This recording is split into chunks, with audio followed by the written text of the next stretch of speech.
Hello everybody, and welcome back. If you find this video useful, make sure and give me a thumbs up to encourage me to make more videos of this type.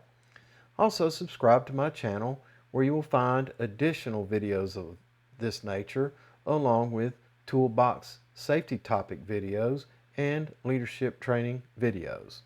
Now on to the weekly recap. First of all, I'd like to say that absence makes the heart grow fonder, and I have really enjoyed getting back into the field and visiting with all you this past week. I feel that our relationships have been renewed and strengthened. I have always felt welcome in your divisions and onto your job sites. Thank you. This past week I had the opportunity to visit 9 jobs, and for the most part, everyone is doing a tremendous job in safety. It's obvious that all divisions are very busy with lots of work to be done and long hours to be worked. Attitudes seem to be upbeat and positive. We must, however, remember that the busier we become, the stronger our commitment to safety must be. We must not allow time constraints to force safety to take a back seat to production.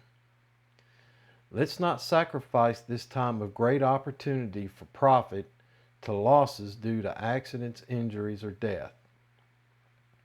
Some of the noted safety items this past week are as follows. First, let's talk about PTPs. PTPs are the very first safety act on any project, and an inadequate, ill-prepared, or pencil-whipped PTP is the first unsafe act on any project. Unsafe acts inevitably lead to accidents, injuries, and death.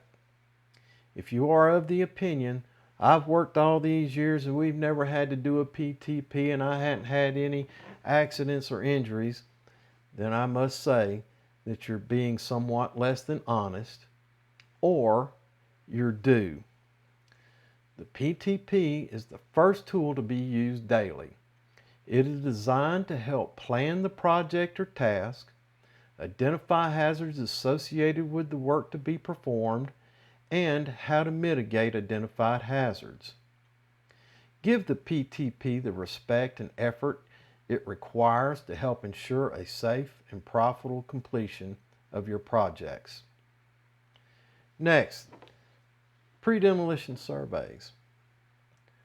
Prior to starting all demolition operations, OSHA Standard 1926.850A requires that an engineering survey of the structure must be conducted by a competent person. The purpose of this survey is to determine the condition of the framing, floors, and walls so that measures can be taken, if necessary, to prevent the premature collapse of any portion of the structure. When indicated as advisable, any adjacent structure or structures or improvements should also be similarly checked. The demolition contractor must maintain a written copy of this survey. Photographing existing damage in neighboring structures is also advisable. Along those lines, utility connections, either they be overhead or underground, are to be located and disconnected prior to commencement of demolition operations. Next, I'd like to talk about safety data sheets. Are safety data sheets readily available and applicable to the current job site? The SDSs provide a wealth of information concerning what the chemical composition of a product is made of, symptoms of any exposure, first aid for any exposure, and firefighting and emergency response procedures, so on and so forth. Finally, I'd like to talk about, do we have a current or updated EH&S handbook? The EH&S handbook is a wealth of safety information and training information for your job site. I've done training several times directly from the corporate environmental health and safety, such as confined space, lockout tagout, and have used it in numerous references for trenching, so on and so forth. Make sure that your EH&S handbook is up to date. Finally, I'd like to say thank you for all the work you've been doing, and take a look at your processes and procedures. Did you recognize any of the mentioned items as missing or in need of improvement?